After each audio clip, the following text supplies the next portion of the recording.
तुमच्या लहान मुलाचा स्क्रीन टाइम किती असायला हवा हे तुम्हाला माहित आहे का?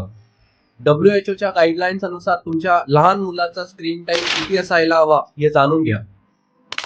1 वर्षापेक्षा कमी वयाचा बाळ असेल तर स्क्रीन टाइम टाळा. व्हिडिओ कॉल चालतो ते पण फक्त पालकांच्या देखरेखीखाली. 1 ते 2 वर्षाच्या मुलांसाठी शक्य तितकं स्क्रीन पासून दूर ठेवा. 2 वर्षाच्या मुलासाठी जास्तीत जास्त 1 तास आणि ते पण फक्त एज्युकेशनल कंटेंट. 3 ते 4 वर्षाचा मुलगा असेल तर त्याला एका दिवसात 1 तासाचा स्क्रीन टाइम द्या, ते देखील पालकांसोबत बसूनच. जास्त स्क्रीन वापरामुळे झोपेचा त्रास येऊ शकतो.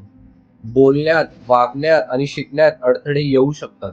जास्त स्क्रीन वापरामुळे मुलात लठ्ठपणा येऊ शकतो. आता काय करायला हवं? बाळांसोबत खेळा, पुस्तकं वाचा, गोष्टी सांगा आणि जेवताना आणि झोपायच्या वेळेस मोबाईल टाळा.